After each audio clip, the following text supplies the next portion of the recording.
Le vol du dragon d'Anne McCaffrey. Première partie, la quête du Weir. Battez tambour, sonnez clairon, teintez harpe et marchez soldats. Flammes, brûlées, herbes, flambées, à l'heure où l'étoile rouge quittera la nuit pour escalader l'horizon.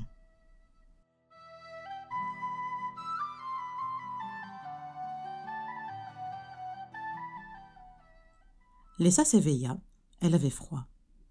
D'un froid plus profond que la fraîcheur suintant des immuables murailles de pierre.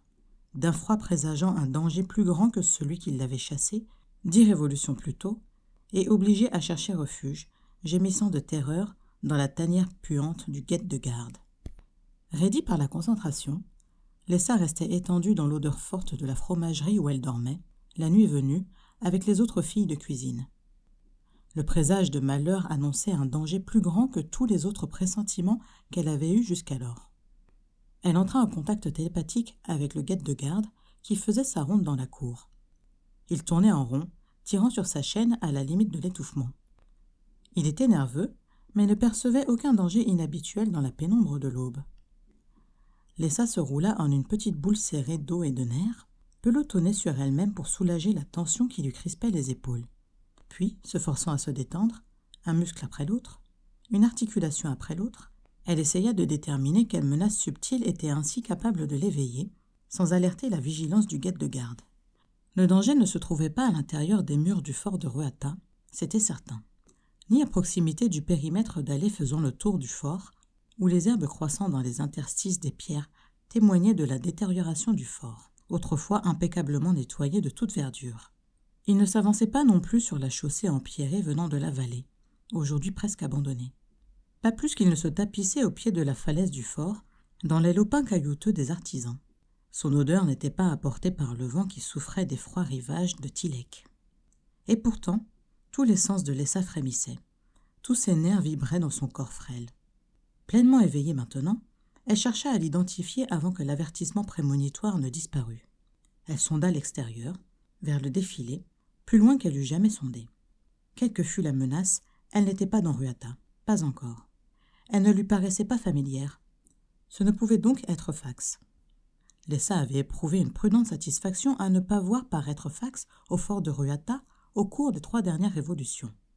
L'apathie des artisans, les fermes en pleine décadence, et même les herbes qui poussaient entre les pierres du fort, mettaient Fax en fureur, au point qu'il préférait oublier la raison pour laquelle il avait asservi le fort, autrefois riche et fier. Poussée à identifier l'oppressante menace par une force inéluctable, Lessa chercha à tâtons ses sandales dans la paille.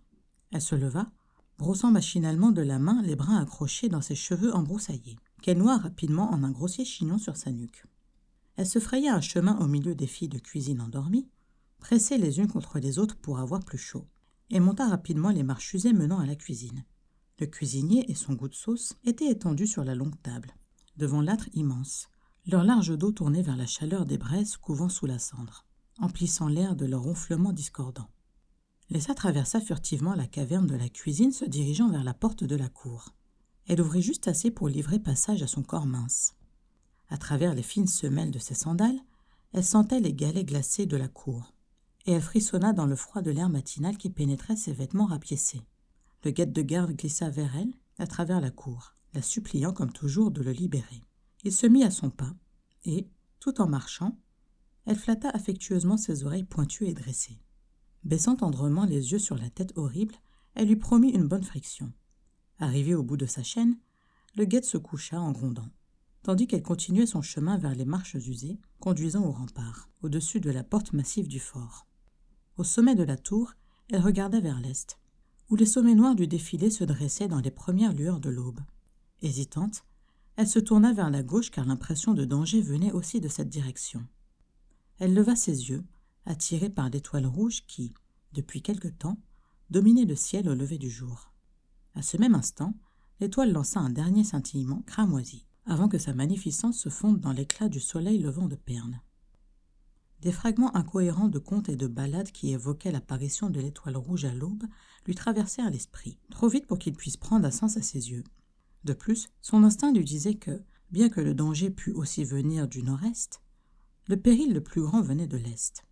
Scrutant avec intensité comme si sa vision pouvait jeter un pont entre elle et le danger, elle porta son regard vers l'est. La caisson faiblement sifflée par le guet-de-garde l'atteignit juste au moment où sa prémonition s'évanouissait. Elle poussa un soupir. L'aube ne lui avait fourni aucune réponse, seulement des menaces contradictoires. Elle devait attendre. L'avertissement était venu, et elle l'avait reçu. Elle avait l'habitude d'attendre. La malignité, l'endurance et la ruse étaient ses autres armes, chargées de la patience inépuisable d'une vocation vengeresse. La lumière de l'aube illumina le paysage chaotique et des champs en friche, dans la vallée au-dessous d'elle, les vergers dévastés, où des troupeaux clairsemés de bêtes laitières broutaient l'herbe rare. Dans Ruata, pensa Lessa, l'herbe poussait où il ne fallait pas, et mourait où elle aurait dû prospérer. À présent, elle se souvenait à peine de ce qui avait été, autrefois, la vallée de Ruata, douce, heureuse et productive, avant la venue de Fax.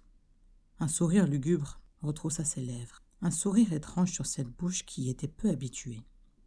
La conquête de Ruata n'avait rien rapporté à Fax, et il en serait ainsi aussi longtemps qu'elle vivrait. Et Fax n'avait pas le moindre soupçon des causes de son échec. Mais était-ce bien certain, se demanda-t-elle, l'esprit encore tout vibrant de la sauvage prémonition du danger. À l'ouest, il y avait le fort ancestral de Fax, le seul légitime. Au nord-est, il n'y avait rien, à part des montagnes nues et stériles, et le Weir qui protégeait Pern. Lessa s'étira, se cambra, inspirant profondément l'air pur et doux du matin. Un coq chanta dans la cour de l'écurie. Elle pivota sur elle-même, le visage en alerte, jetant de rapides regards autour d'elle pour voir si personne ne l'avait surprise dans cette attitude inhabituelle. Elle défit ses cheveux, et leur masse crasseuse vint lui cacher le visage. Elle courba le dos, tassée sur elle-même dans la posture qui lui était coutumière. Elle dévala rapidement les escaliers et se dirigea vers le guet-de-garde. Il gémissait d'un air pitoyable, clignant des yeux dans le jour qui venait. Oubliant la puanteur de son haleine fétide, elle attira contre elle la tête écailleuse, lui grattant les oreilles et le tour des yeux. Le plaisir du guet-de-garde confinait à l'extase. Son long corps frémissait et ses ailes rognées bruissaient.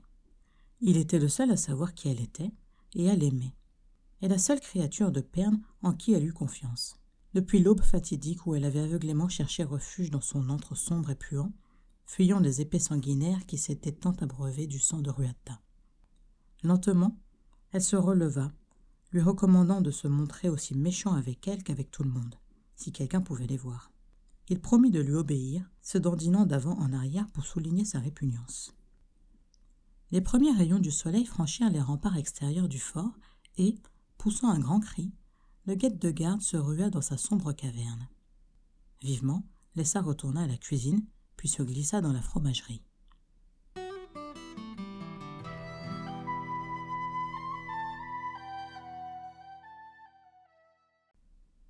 Depuis le Weir et le bassin, bronze et brun, et vert et bleu, les chevaliers dragons de Pern courent dans le vent, loin des cieux, vivants, perdus, proches, lointains.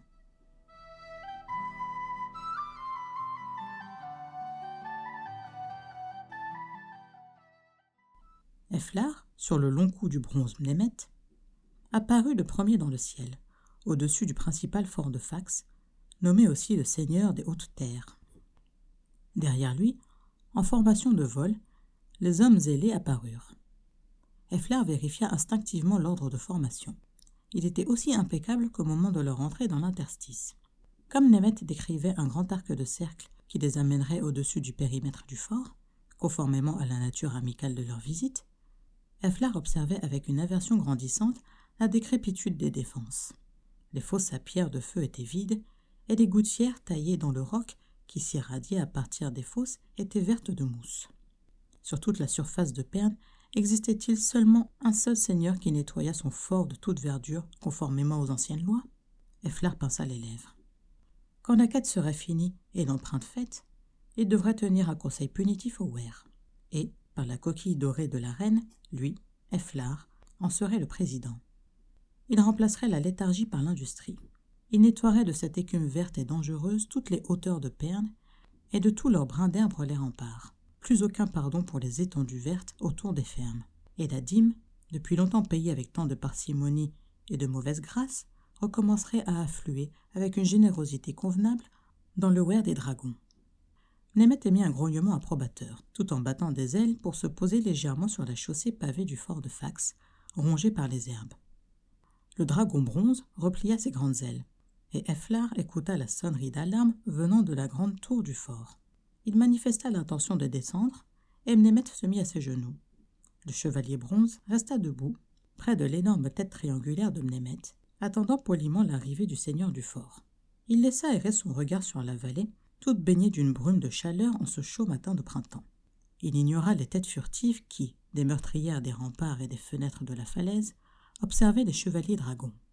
Efflar ne se retourna pas quand un violent souffle d'air lui annonça l'arrivée du reste de l'escadrille. Mais il sut que Efnor, le chevalier brun, qui était également son demi-frère, venait de reprendre sa place accoutumée, à sa gauche, et à une longueur de dragon en retrait. Du coin de l'œil, il observa qui écrasait de sa botte l'herbe croissante entre les pavés.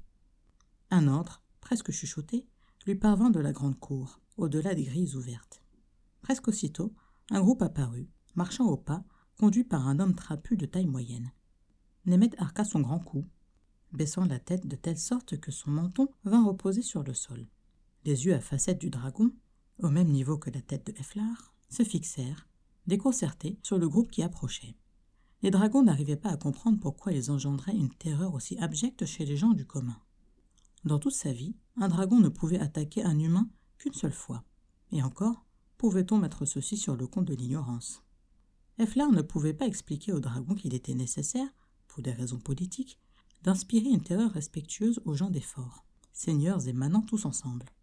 Il se contentait de constater que la peur et l'appréhension qui se lisaient sur les visages des arrivants, et qui troublaient Mnemet, lui étaient agréables, à lui, Efflar. « Chevalier bronze, bienvenue au fort de Fax, seigneur des hautes terres, il est à votre service. » L'homme salua avec le respect requis. L'usage de la troisième personne pouvait être interprété par des gens pointilleux comme une insulte voilée. Cela correspondait aux renseignements que Efflar avait sur Fax. Aussi l'ignora-t-il. Ces renseignements étaient également corrects, lorsqu'il décrivait Fax comme un homme avide. Cela se voyait à la vivacité des yeux qui inspectaient tous les détails de l'habillement de Efflar, et un léger froncement de sourcils qu'il eut après avoir remarqué la garde richement ouvragée de l'épée qu'il portait au côté. Efflar, quant à lui, remarqua les riches anneaux qui brillaient à la main gauche de Fax. La main droite du seigneur restait légèrement levée, à la manière des hommes d'épée. Sa tunique, de riche tissu, était tachée et défraîchie. Ses pieds, chaussés de lourdes bottes en peau de guêpe, étaient solidement campés sur le sol, le poids portant sur les orteils. Un homme à manœuvrer avec prudence, se dit Efflar, comme il se devait pour le conquérant des 5 forts voisins. Une avidité aussi audacieuse constituait en elle-même une révélation. Fax avait obtenu un 6e fort par mariage et avait légalement hérité, bien que dans des circonstances peu communes, d'un 7e. Il avait une réputation de débauché. À l'intérieur de ces 7 forts, Efflar se promettait une quête fructueuse. Que Hergule aille vers le sud poursuivre la quête parmi les femmes jolies mais indolentes qui y vivaient. Cette fois-ci, le weir avait besoin d'une femme forte. Jorah s'était montré pire qu'inutile avec Nemort. L'adversité et l'incertitude, telles étaient les conditions propres à engendrer les qualités que Efflar désirait pour la dame du weir. « Nous sommes en quête, » dit doucement Efflar, « et requérons votre hospitalité, seigneur Fax. » Les yeux de Fax se dilatèrent imperceptiblement à la mention de la quête. « J'avais entendu dire que Jorah était morte, » répliqua Fax, renonçant à la 3e personne, comme si Efflar avait passé une sorte d'épreuve en n'y prêtant pas attention. « Ainsi Nemort a pondu une reine, hein ?» continua-t-il, parcourant du regard les rangs de l'escadrille, notant l'attitude disciplinée des chevaliers et la couleur des dragons, garante de leur santé. Efflar ne jugea pas opportun de répondre à ce qui était l'évidence même. « Et seigneur ?» Fax hésita, inclinant légèrement la tête vers Efflar, dans l'expectative. Pendant une fraction de seconde, Efflar se demanda si l'homme le provoquait délibérément par d'aussi subtiles insultes. Le nom de chevalier dragon devait être aussi connu dans tout Pern que celui de la reine dragon et de la dame du weir. Efflar resta impassible, les yeux fixés sur Fax. Indolemment, avec juste ce qu'il fallait d'arrogance, Effnor s'avança, s'arrêta légèrement en retrait de la tête de Mnemet, une main frôlant négligemment la mâchoire de l'énorme bête. Le chevalier bronze de Mnemet, le seigneur Efflar, ne requiert des quartiers que pour lui seul. Moi, Efnor, chevalier brun, je préfère loger avec mes hommes. Notre nombre est 12. L'allusion de Efnor plut à Efflar, et sa façon d'annoncer ainsi la force de l'escadrille, comme si Fax était incapable de compter. Efnor avait tourné cela si adroitement qu'il était impossible à Fax de protester contre l'insulte qu'on lui renvoyait. « Seigneur Efflar, dit Fax avec un sourire forcé, votre quête est un honneur pour les hautes terres. Et cela sera tout à votre crédit si les hautes terres fournissent au Weir une des leurs, répliqua Efflar d'une voix douce. Tout à notre crédit éternel, rétorqua Fax, tout aussi suave. Dans l'ancien temps, bien des dames du Weir, parmi les plus remarquables, sont venues de mes forts. Vos forts, demanda Efflar, souriant poliment en soulignant le pluriel. Ah oui, vous êtes maintenant seigneur de Roita, n'est-ce pas? Bien des dames du Weir furent originaires de ce fort. Une expression étrange et tendue parcourut le visage de Fax, aussitôt remplacé par un sourire volontairement affable. Il s'effaça, faisant signe à Efflar d'entrer dans le fort. Le chef de la troupe de Fax aboya hâtivement un ordre, et les hommes, dont les bottes ferrées arrachaient des étincelles au pavé, se rangèrent en 2 lignes. Obéissant à des ordres inexprimés, tous les dragons prirent leur vol dans un grand tourbillon d'air et de poussière. Efflar passa nonchalamment près de la garde d'honneur. Les hommes roulaient des yeux alarmés en voyant les bêtes planer au-dessus des cours intérieures. En haut de la grande tour, Keka poussa un cri de frayeur comme Nemet se posa en ce point stratégique. Ses grandes ailes remuèrent un air chargé d'une odeur de phosphore, tandis qu'il manœuvrait son grand corps sur l'étroite aire d'atterrissage. Extérieurement indifférent à la consternation, à la peur et au respect qu'inspiraient les dragons, Efflar s'en amusait secrètement et se réjouissait de l'effet qu'il produisait. Le seigneur des forts avait besoin de ce rappel à l'ordre pour comprendre qu'il devrait toujours compter avec les dragons, et pas seulement avec leurs chevaliers, qui étaient des hommes mortels et vulnérables. Il fallait faire renaître dans tous les cœurs l'ancien respect pour les chevaliers dragons et pour leurs bêtes. « Le fort vient juste de se lever de table, seigneur Efflar, si... » suggéra Fax, dont la voix mourut devant le sourire de refus de Efflar. « Présentez mes respects à votre épouse, seigneur Fax. » reprit Efflar, remarquant avec satisfaction que les mâchoires de Fax s'étaient crispées en cette requête cérémonieuse. Efflar s'amusait beaucoup. Il n'était pas encore né lors de la dernière quête, la quête malencontreuse qui leur avait donné l'incompétente Jorah. Mais il avait étudié les récits des quêtes précédentes dans les anciennes archives qui contenaient des moyens subtils de confondre ceux des seigneurs qui préféraient séquestrer leurs femmes quand paraissaient les chevaliers dragons. Si Fax avait refusé à Efflar l'occasion de présenter ses respects, cela aurait constitué une injure mortelle, ne pouvant se laver que dans le sang. « Ne préférez-vous pas visiter d'abord vos appartements » contra Fax. D'une pichenette, Efflar fit voler une poussière imaginaire de sa manche en cuir souple de guette et secoua la tête. « Le devoir d'abord, » dit-il en haussant tristement les épaules. « Bien entendu, » dit sèchement Fax, et il le précéda d'un pas décidé, ses talons martelant le sol avec colère qu'il ne pouvait pas exprimer autrement. Efflar et Efnor le suivirent plus lentement, passant la grande porte à 2 battants, ornée de panneaux de métal pour entrer dans le grand hall, taillé dans la falaise. Des serviteurs nerveux débarrassaient la table et firent tomber de la vaisselle à l'entrée des 2 chevaliers dragons. Fax avait déjà atteint l'autre bout du hall et attendait avec impatience devant la porte massive qui constituait le seul accès à l'intérieur du fort. Celui-ci, comme tous les forts de ce genre, s'enfonçait profondément dans le roc et offrait refuge à tous aux époques de danger. « Il ne mange pas mal, » remarqua Efnor avec naturel, évaluant du regard les restes sur la table. « Mieux qu'au Weir, à ce qu'il me semble, » répliqua ironiquement Efflar, étouffant de la main ses paroles comme 2 filles de cuisine passaient près d'eux, titubant sous le poids d'un plateau contenant une carcasse entière, à demi récurée. « La viande est jeune et tendre, » dit amèrement Efnor à voix basse. « À en juger à ce qu'on voit, et à nous, on nous livre les vieilles charognes nerveuses. » Naturellement. « Voilà un hall de bonne mine, » dit Efflar en arrivant près de Fax. Puis, voyant Fax impatient de continuer, Efflar se tourna délibérément vers le hall décoré de nombreuses bannières. Du doigt, il montra à Efnor les fenêtres étroites comme des fentes percées dans l'épaisse muraille, les lourds volets de bronze ouvrant sur le ciel de midi, brillamment ensoleillé. Et elles font face à l'est, comme il se doit. On m'a dit que le nouveau hall du fort de Telgar s'ouvre au sud. Dites-moi, Seigneur Fax, observez-vous les anciennes pratiques qui prescrivent de monter la garde à l'aube? Fax fronça les sourcils, essayant de deviner l'intention de Efflar. Il y a toujours un garde à la tour. Un garde du côté de l'est? Les yeux de Fax allèrent vivement aux fenêtres, puis il regarda alternativement Efflar et Effnor, reportant enfin son regard sur les fenêtres. Il y a toujours des gardes, répondit-il d'un ton tranchant, à toutes les issues. Oh, seulement aux issues, dit Efflar, hochant la tête d'un air étendu, en regardant Effnor. Sinon d'où? Demanda Fax, inquiet, son regard allant de l'un à l'autre des chevaliers dragons. Cela, il faut le demander à votre harpiste. Vous avez bien un harpiste professionnel dans votre fort.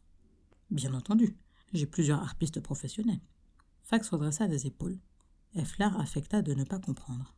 Le seigneur Fax est un seigneur de 6 autres forts, rappela Effnor à son chef.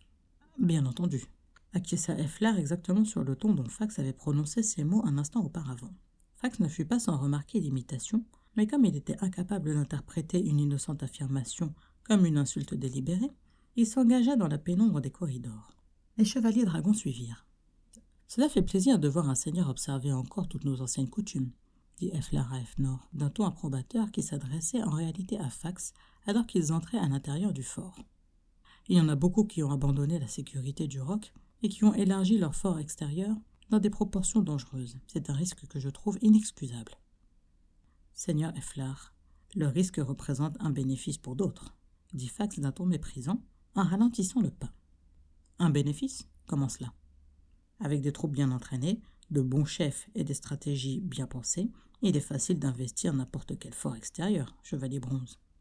L'homme n'était pas un fanfaron, se dit Efflar, et en cette époque pacifique, il ne manquait pas de poster des gardes à la tour. Pourtant, il se tenait dans les limites de son fort, non par obéissance aux anciennes lois, mais par prudence. Il avait des harpistes plus par ostentation que parce que la tradition l'exigeait. Il laissait ses fosses tomber en décadence et l'herbe poussait partout. Il accordait aux chevaliers dragons le minimum de courtoisie d'une part, tout en les insultant de façon voilée d'autre part. Un homme à surveiller. Dans le fort de Fax, les appartements des femmes n'occupaient plus leur situation traditionnelle au cœur même du fort, mais avaient été aménagés dans la partie ouvrant sur la falaise. Le soleil s'y déversait à flot par 3 fenêtres percées dans l'épaisse muraille et pourvues de volets doubles. Efflar nota que les gonds en étaient bien huilés. L'épaisseur du mur correspondait bien à une longueur de lance, comme le règlement l'exigeait. Fax n'avait pas adopté la coutume récente qui réduisait l'épaisseur du rempart protecteur. La salle était richement décorée de tapisseries représentant des femmes occupées à toutes sortes de tâches féminines. Des 2 côtés de la salle, des portes s'ouvraient sur des petites alcôves réservées au sommeil et à la prière de Fax. Ces femmes en sortirent, hésitantes. Il fit un geste autoritaire à l'adresse d'une femme vêtue d'une longue robe bleue, aux cheveux parsemés de fils d'argent, au visage marqué par l'amertume et des désillusions, au corps déformé par la grossesse. Elle s'avança maladroitement, s'arrêtant à quelques pas du seigneur. Efflar déduisit de son attitude qu'elle ne s'approchait pas de Fax plus qu'il n'en était absolument nécessaire. « La dame de Crom, mère de mes héritiers », dit Fax sans fierté ni cordialité. « Dame ?» Efflar hésita, attendant qu'on lui apprenne son nom. « Gemma », dit sèchement Fax. Efflar s'inclina profondément. « Dame Gemma ?» Le Weir est en quête et requiert l'hospitalité du fort. « Seigneur Efflar », répliqua Dame Gemma d'une voix grave, « vous êtes très bienvenu parmi nous. » Efflar remarqua qu'elle glissait légèrement sur l'adverbe et que Dame Gemma n'avait eu aucun mal à se souvenir de son nom. Son sourire fut plus chaleureux que la simple courtoisie ne le demandait, plein de gratitude et de sympathie. À en juger par le nombre de femmes habitant ces appartements, Fax était fort porté sur le beau sexe. Il y en avait sûrement 1 ou 2 que Dame Gemma verrait partir sans regret. Fax procéda aux présentations, en grommelant le nom des femmes de façon indistincte, jusqu'au moment où il s'aperçut que sa ruse était inutile. Efflar s'enquérant de nouveau poliment du nom de la dame. Effnor, son sourire s'élargissant à mesure qu'il notait quelles étaient les femmes dont Fax préférait garder l'anonymat, flânait nonchalamment près de la porte. Efflar et lui compareraient leurs impressions plus tard, bien qu'à première vue, aucune des femmes ne fût digne de la quête. Fax aimait les femmes petites et boulottes. Il n'y en avait pas une de piquante dans le lot, ou, s'il y en avait eu, l'adversité les avait transformées. De toute évidence, Fax était un étalon, pas un amant. Certaines n'avaient pas dû se servir d'eau de tout l'hiver, à en juger par la quantité d'huile parfumée qui avait ranci dans leurs cheveux. De toutes, en admettant qu'elles fussent toutes là, seule dame Gemma était une femme de caractère, mais elle était trop vieille. Les civilités une fois expédiées, Fax se hâta de faire sortir ses hôtes indésirés. Hefner reçut de son chef l'autorisation de rejoindre les autres chevaliers dragons. Fax conduisit péremptoirement le chevalier dragon à l'appartement qui lui avait été assigné. La chambre se trouvait à un niveau inférieur à celui de l'appartement des femmes et s'accordait à la dignité de son occupant. Les tapisseries représentaient des batailles sanglantes, des duels à l'épée, des dragons en plein vol, des crêtes embrasées par la pierre de feu, et tout ce que pouvait offrir à leurs yeux l'histoire sanglante de Perne. « Voilà une chambre fort agréable, » reconnut Efflard, jetant négligemment sur la table ses gants et sa tunique en peau de guête. « Il faut que je m'occupe de mes hommes et des bêtes. Les dragons ont été récemment nourris, » ajouta-t-il, soulignant le fait que Fax ne s'en était pas informé. « Je vous demande la liberté de me déplacer dans tout le fort. » Acide, Fax lui accorda ce qui constituait traditionnellement le privilège de tous les chevaliers dragons. « Je ne veux pas davantage troubler vos occupations, seigneur Fax, car vous devez avoir beaucoup à faire avec cette fort à diriger. » Efflard s'inclina légèrement devant le seigneur, puis se détourna pour lui signifier son congé. Il imaginait l'expression furieuse de Fax et l'écouta s'éloigner, martelant le sol avec colère. Il attendit pour être sûr qu'il n'était plus dans le corridor, puis revint vivement dans le grand hall. Des servantes affairées s'arrêtèrent de dresser des tables supplémentaires sur des tréteaux pour regarder le chevalier dragon. Il les salua courtoisement, les examinant pour voir si l'une de ces femelles serait faite du bois dont on fait les dames du Weir. Surmenées, sous-alimentées, marquées par les coups de la maladie, elles n'étaient que ce qu'elles étaient, des servantes, tout juste bonnes aux durs travaux. Hefner et ses hommes s'étaient installés dans une baraque qu'on avait vidée pour eux en toute hâte. Les dragons étaient confortablement perchés sur toutes les arêtes rocheuses, surplombant le sol. Ils s'étaient placés de telle sorte que pas un point de la vallée n'échappait à leur surveillance. Ils avaient tous été nourris avant de quitter le Weir. Chaque chevalier veillait à ce que son dragon fût toujours en parfaite santé. Aucun incident n'était permis au cours d'une quête. À l'entrée de Efflard, les chevaliers dragons se levèrent tous ensemble.